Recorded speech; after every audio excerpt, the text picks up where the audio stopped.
October 29, 2018. A brand new Boeing 737 MAX 8, supposed to be state-of-the-art, takes off from Jakarta.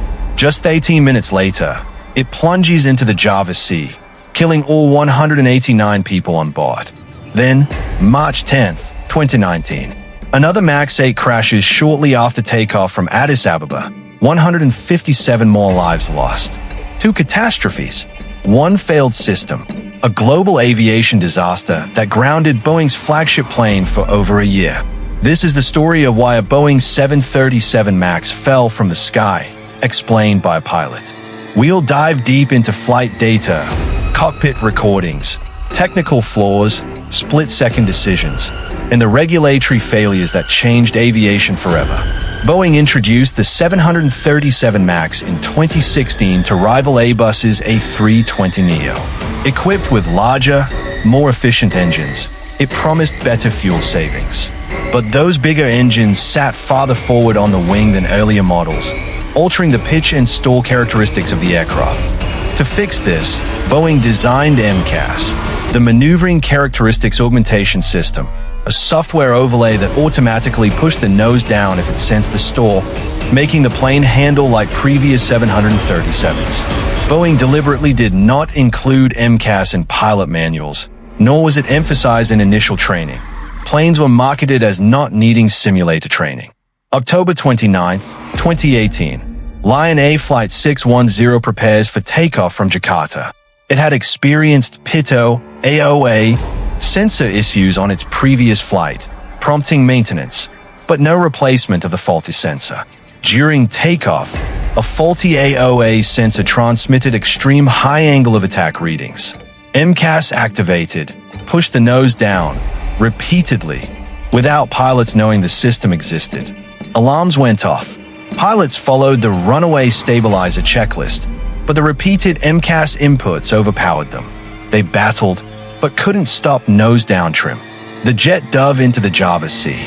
Impact speed reached over 400 miles per hour. All 189 persons died. Investigators found 9 factors in the final report: faulty AOA, insufficient MCAS behavior design, poor manuals, crew training, ATC communication, and oversight issues. March 10, 2019. Ethiopian Airlines Flight 302 departs Addis Ababa. The same model, same system. Shortly after takeoff, pilots reported issues and attempted to return to the airport. Radar showed an erratic climb and dive. Black box data and angle of attack sensors once again failed. MCAS activated 4 times, each triggered by false data. Again, pilots struggled, cutting off trim motors, battling flight controls, but MCAS overpowered them. The plane plunged into a field near Bishoftu, killing 157 people. The tragedy triggered grounding of all MAX 8 jets worldwide, starting with China, then FAA days later. Time to examine the critical technical failures. Single AOA dependency. MCAS used 1 sensor. A single faulty AOA reading triggered unwanted nose-down trim. Authority override gap. MCAS commands could be repeated even after crew attempts to counteract. Pilot blind spot. Manuals lacked MCAS info. Crews didn't know how or why the aircraft was diving. Inadequate training. 737 MAX training ignored stall recovery and MCAS failures. FAA oversights. Certification processes disabled full evaluation of MCAS's failure mode.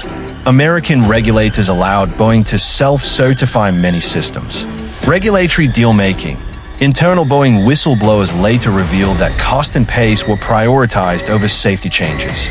Investigations pointed to Boeing and FAA failures. In November 2021, Boeing accepted full responsibility for the Ethiopian crash, agreeing to a $2.5 billion settlement, including victim compensation. FAA and EASA grounded the MAX fleet for 21 months while software updates and training protocols were overhauled. MCAS was redesigned to use 2 AOA sensors, provide only 1 activation per high AOA event, and pilots receive mandatory training modules. Still, experts warn that human oversight, compliance cultures, and certification processes must improve to prevent future disasters. If you fly on a 737 MAX, know this. The plane is now safer than ever with repeated testing. Our pilots are trained to disable auto trim and fly manually when systems behave unpredictably. But MCAS has redundancy and limited activation now. Our regulators now require tighter oversight and full pilot education on software systems. But vigilance is key. Both passengers and crews must fly informed. Safety isn't automatic, it must be earned. The Lion A and Ethiopian tragedies shook the aviation world because they merged cutting-edge tech, corporate shortcuts, and human error. Today, the Boeing 737 MAX is back in the skies, but the cost of complacency was high. If you'd learned something today, hit like, share, and subscribe for more pilot breakdowns, deep dive crash investigations, and aviation truth. Staying curious keeps us safer in the sky. Thank you for watching, and stay vigilant up there.